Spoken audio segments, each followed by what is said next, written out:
ناظرین ہمیں پروگرام میں جوائن کیا ہے حافظ محمد عثمان صاحب نے، جن کے پاس بہت سے ٹائٹلز ہیں، اگر گنوانے لگیں تو ٹائم ذرا زیادہ لگ جائے گا۔ دا جینیس آف پاکستان ان کا ٹائٹل ہے۔ پاکستان کے لیے 66 گولڈ میڈلز جیتے، پاکستان سے باہر بھی پاکستان کا نام بہت روشن کیا، انسپریشنل سپیکر ہیں۔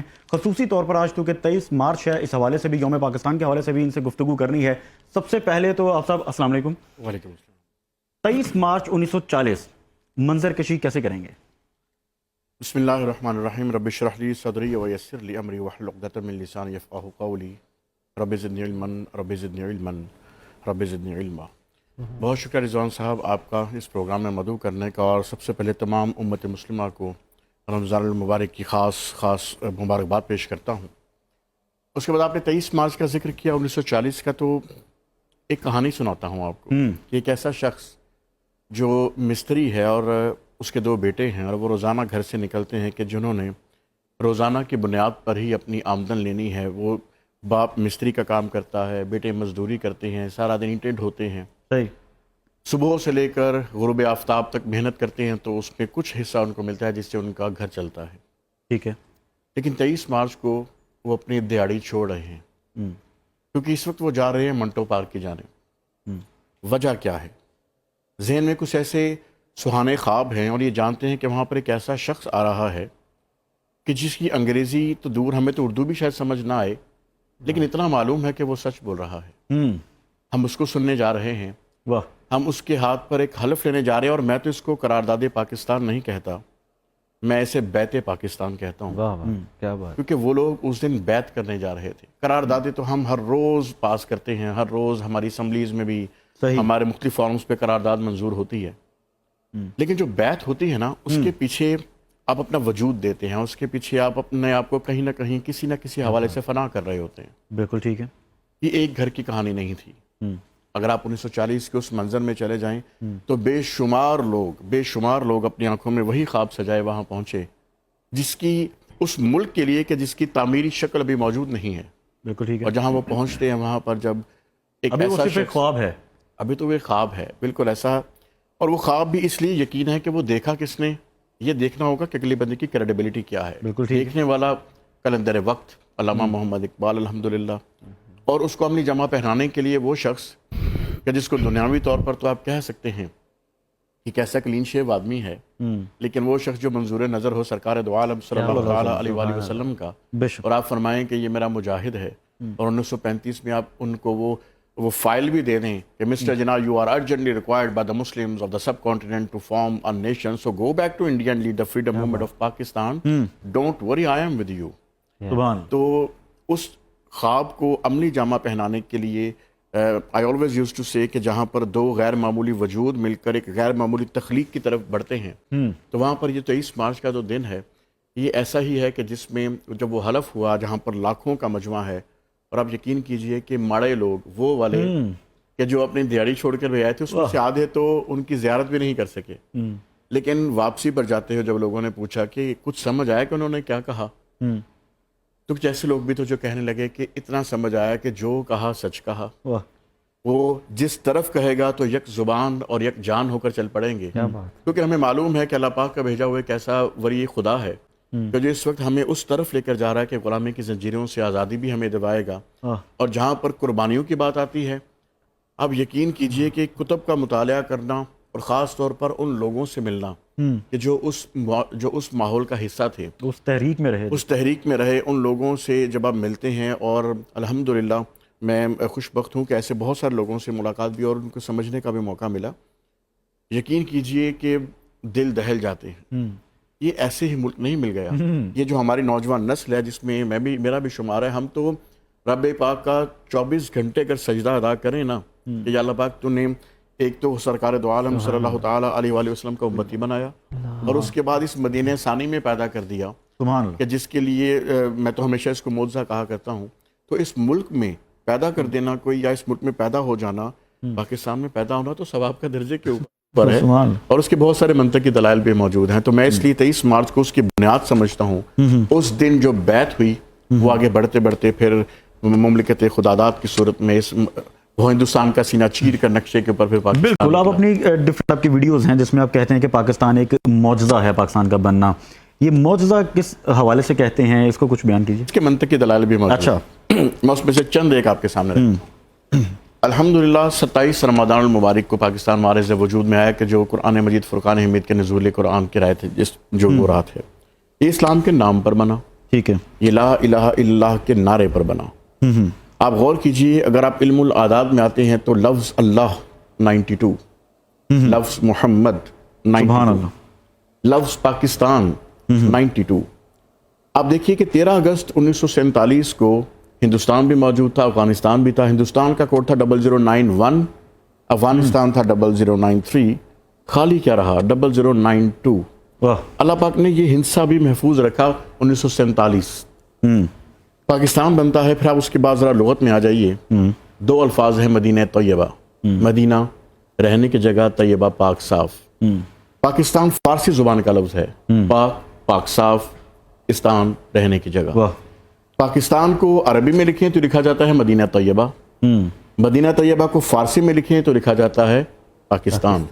سبحان اللہ، یہ حسن اتفاق نہیں ہے، دنیا میں 208 ممالک ہیں، ان 208 ممالک میں پاکستان جغرافیائی اعتبار سے، میں آپ کو جغرافیہ سمجھاؤں گا، جغرافیائی اعتبار سے دنیا کا واحد ملک ہے۔ میں ذمہ داری سے کہہ رہا ہوں کہ دنیا کا واحد ملک ہے کہ آپ پنجاب میں، آپ سندھ میں، آپ KPK میں چلے جائیے، آپ بلوچستان چلے جائیے، گلگت بلتستان چلے جائیں، آزاد جموں کشمیر چلے جائیں، آپ پورے پاکستان میں جہاں سے مرضی سجدہ کر لیجئے، قدرتی طور پر آپ کا اینگل جو بنتا ہے وہ حجر اسود کی جانب بنتا ہے۔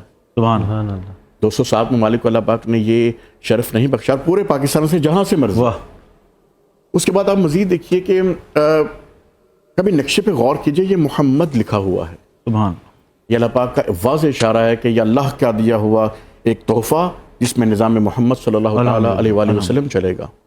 میں کئی آپ کو ایسی مثالیں دے سکتا ہوں، لیکن میں اس میں ایک کوٹ کرتا ہوں صوفی برکت صاحب کا، بہت خوبصورت جملہ ہے۔ انہوں نے یہ فرمایا تھا کہ پاکستان کا بننا اتنا ہی بڑا معجزہ ہے جتنا حضرت صالح علیہ السلام کی اونٹنی کا معجزہ ہے۔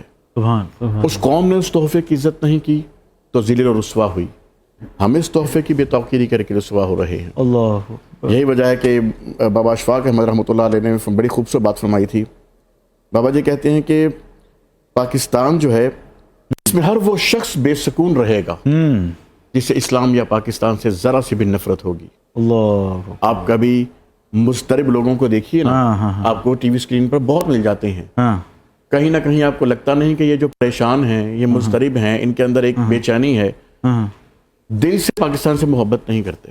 بالکل ایسے ہی، محب وطنی جو ہے نا، یہ دین سے محبت ہے بالکل۔ آپ کا اگر وطن سے محبت کرتے ہیں، آپ کے خون کے اندر اگر گوندی ہوئی ہے محب وطنی، تو یہ عین دین سے محبت ہوتی ہے۔ تو پاکستان چلتا پھرتا معجزہ ہے۔ اور ایک ذمہ آخری بات بھی یہ بھی ایڈ کر دوں، قرآن مجید فرقان حمید کی سورہ الرحمن کو پڑھیے، جتنے باغات، جتنے نعمات، جتنے میوہ جات، جتنی معدنیات، آپ جس نعمت کا ذکر قرآن مجید فرقان حمید کی سورہ الرحمن نے ہمیں، تو یہ پاکستان سورہ الرحمن کی تفسیر ہے۔ ہر نعمت جس کا ذکر سورہ الرحمن میں ہے وہ دنیا کے 2 ممالک میں ہے، ٹھیک ہے، مصر میں اور پاکستان میں۔ صحیح، تو آپ کو کتنے دلائل میں دوں کہ پاکستان میں تو الحمدللہ، میں تو اس بات پر رب کائنات کا بے حد شکر ادا کرتا ہوں، بے حد شکر ادا کرتا ہوں کہ اس نے پاکستان میں پیدا کیا، الحمدللہ، اور اللہ پاک یہاں پر 2 گز جگہ بھی نصیب فرما دے۔ الحمدللہ۔ ناظرین بریک کے بعد آپ کا خیر مقدم ہے اور آپ دیکھ رہے ہیں رمضان کے رنگ، اور میں ہوں آپ کے ساتھ محمد رضوان سرور۔ چونکہ آج 23 مارچ یوم پاکستان کا دن بھی ہے، تو ہمارے ساتھ خصوصی گفتگو کے لیے حافظ Muhammad Usman the genes of Pakistan موجود ہیں۔ اور سب کیا کہیں گے، پاکستان بننے کا جو مقصد تھا وہ ہم نے حاصل کر لیا؟ یہ وہ سوال ہے کہ جو میرا خیال ہے کہ ایک، میں تو خود طالب علم ہوں، لیکن اسکول کے طالب علم سے بھی پوچھیں گے تو وہ کہے گا کہ نہیں۔ اس کی جملہ وجوہات ہیں جی۔ دل کے ببولے جل اٹھے دل کے داغ سے، میرے گھر کو لگ گئی آگ میرے گھر کے چراغ سے۔ آپ پوری ہماری امت مسلمہ کا اگر آپ اسلامی تاریخ بھی دیکھ لیں، اس میں بھی ہمیں زیادہ چیلنجز ہمیشہ سے اندرونی رہے ہیں۔ پاکستان کی تاریخ پڑھ کے دیکھ لیجئے، پاکستان کی تاریخ میں جو بیرونی جو طاقتیں ہیں، بیرونی جو ہمارے اغیار ہیں، ان سے زیادہ ہمیں اندرونی مسائل کا سامنا رہا ہے۔ اور کسی بھی ملک کو جب آپ یہ کہیں کہ اس کا استحکام کیا ہے، اس کی بنیاد، اس کے ستون 3 ہوتے ہیں جہاں پر یہ بنیاد رکھی جاتی ہے، جانچا جاتا ہے کہ آیا یہ ملک استحکام کے اس لیول پر موجود ہے، ترقی یافتہ ہو سکتا ہے، جس میں سب سے پہلے سیاسی استحکام ہوتا ہے، اس میں معاشی استحکام ہوتا ہے، اور آپ کا دفاعی استحکام ہوتا ہے۔ الحمدللہ پاکستان کی سرحدیں محفوظ ہیں اللہ پاک کے اس تحفے کی وجہ سے کہ جو ایٹم بم کی صورت میں اس نے اس قوم کو عطا کر دیا اور ہمارا دفاع ناقابل تسخیر کر دیا. لیکن بقیہ دو کا کیا؟ کیا ہمیں نہیں معلوم کہ معاشی استحکام کے کس درجے پر ہم کھڑے ہیں؟ کیا سیاسی استحکام ہمیں کبھی نصیب ہو سکا؟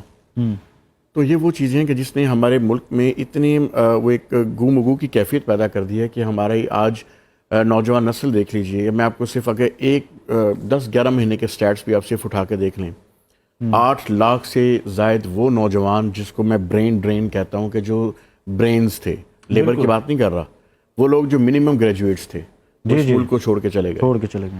ہمارے ملک کا نوجوان اتنا نا امید ہو چکا پاکستان کے حالات سے, جبکہ اگر آپ دیکھیں یہ تو وہ ملک ہے کہ جو اسلام کے تجربہ کے طور پر معرض وجود میں آیا. بالکل ٹھیک ہے. یہاں پر ہم نے وہ تجربات کرنے تھے کہ جو ہم نے مدینہ اول میں کیے تھے. تو خواب بہت بڑے تھے اور خواب کے لیے اللہ پاک نے ہمیں زمین عطا بھی کر دی, خواب کے لیے اللہ پاک نے لیبارٹری دے دی اور ڈاکٹرز ہمارے پاس بے شمار تھے. لیکن آپ سٹارٹ ہو جائیے قائد اعظم سے, اور آج تک کیا اس قوم نے, بڑی معذرت کے ساتھ ذرا تلخ بات ہے لیکن سچی ہے, ہم تو اپنے محسنوں کی عزت نہیں کر پائے. بالکل ایسے, بالکل ایسے. اور جو قوم اپنے محسنوں کو فراموش کرتی ہے یا ان کی خدمات کی معترف نہیں ہوا کرتی, وہ دنیا کے نقشے پر اپنا رنگ نہیں بھرا کرتی. بالکل, وہ بے رنگ رہ جاتی ہے. اور پاکستان کی قوم کی اگر ہم بات کریں, قوم بن رہی ہے, نظر آ رہا ہے نوجوانوں کو, لیکن ہجوم کی صورت میں ہم نے 70 برس گزار دیے. ہمیں جب قوم کی اگر بات کرنی ہو تو ایسی بے شمار اقوام اس وقت بھی دنیا میں موجود ہے, اور میں آپ میرا اشارہ سمجھ رہے ہوں گے, جہاں پر اگر ایک آفت آ جائے نا تو ہر ڈپارٹمنٹ, ہر شعبہ ہر زندگی سے تعلق رکھنے والا شخص آپ کو وہاں پر مدد کرتا نظر آئے گا. بالکل بالکل ایسے. ہمارے ملک میں کوئی آفت آتی ہے, اس میں کوئی شک نہیں ہے کہ پاکستانی قوم اس وقت یکجا ہو جاتی ہے. لیکن بہت سارے ایسے جو جن سے امیدیں وابستہ ہوتی ہیں لوگوں کو, کہ جو بڑے بڑے نام یا سیلیبریٹیز ہوتی ہیں, وہ عین اس وقت میں ملک سے چلے جاتے ہیں. بالکل ایسے. اور تب واپس آتے ہیں کہ جب وہ ملک کا جو وہ ایک مشکل وقت ہے جہاں پر ضرورت ہوتی ہے وہ گزر. وہی بات ہے جو گھر میں جب آگ لگ جائے تو گھر کو چھوڑ کر بھاگ جائیں بجائے اس کے کہ آگ بجھائی جائے. نوجوانوں کے بارے میں کیا کہیں گے؟ آپ نے خصوصی طور پر بات کی, کچھ ہمارے نوجوان ایسے بھی ہیں جو نان پروڈکٹیو ایکٹیویٹیز جو ہیں اس میں بہت زیادہ پائے جاتے ہیں, اور وہ یہ سمجھتے ہیں کہ میں اکیلا کیا بہتر کر سکتا ہوں. یہ بڑا ایک سوال ہے جو المیہ ہے, مایوسی کا ایک فیکٹر ہے. Pakistan is a rich country in this regard کہ پاکستان کی جو یوتھ ہے وہ 68% ہے. Can you imagine, number 1 in the world.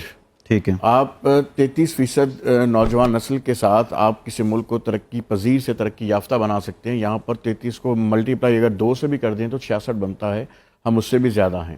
لیکن آپ کی بات بالکل صحیح ہے جس جانب آپ نے اشارہ کیا, پروڈکٹیو نہیں ہے, اپنی راہ کا تعین نہیں ہے, ڈائریکشنز نہیں ہے, اور یہ نہیں معلوم کہ زندگی میں کرنا کیا ہے. میں اس کی ایک چھوٹی سی اگزامپل دیتا ہوں. دیکھیں, کوئی بھی چیز خود میں بری نہیں ہوتی, اس کا استعمال اس کو برا بناتا ہے. اگر ایک شخص ایسا تھا کہ جس نے زندگی میں دیکھا کہ وہ جنگل میں اپنی بھیڑ بکریوں کو چرانے کے لیے لے جایا کرتا تھا, تو آئے دن شیر اور بھیڑیے اس کے اوپر حملہ کرتے تھے کہ بکری کھا جاتے تھے اس کی. اس نے ایک ایجاد کی, اور جب اس نے وہ ایجاد کی تو اس نے کہا کہ اس کا نام میں کیا رکھوں. اپنے نام پر نام رکھ دیا کلاشنکوف. اس شخص نے کلاشنکوف بنائی. اب وہ دن ہے اور آج کا دن ہے, کلاشنکوف سے چیتے اور بھیڑیے تو کم مرے, انسان زیادہ مرے. تو چیز اپنے آپ میں بری نہیں ہوتی, اس کا استعمال اس کو اچھا یا برا بناتا ہے. بو کسی چیز کے پھیلائے ہوئے اثر کو کہتے ہیں. اثر اگر اچھا ہوگا تو وہ خوشبو ہوگی, برا ہوگا تو وہ بدبو ہوگی. تو ہماری نوجوان نسل کے پاس جو سوشل میڈیا کی طاقت ہے, اگر ہم اس کو مثبت استعمال کرنا چاہیں تو دنیا میں انقلاب بھی آتے ہیں ایسی چیزوں کے استعمال سے, ٹیکنالوجی کے استعمال سے. لیکن ہمارا نوجوان جن ڈگر پر ہے, تکلیف ہوتی ہے بغیر کانٹینٹ کے ہندوستانی گانے لگا کر سارا دن ٹک ٹاک کے اوپر سارا دن وہ ان کے حرکات و سکنات. بالکل, وہ ایک طرح سے یہ نان پروڈکٹیو ایکٹیویٹی ہے ناظرین.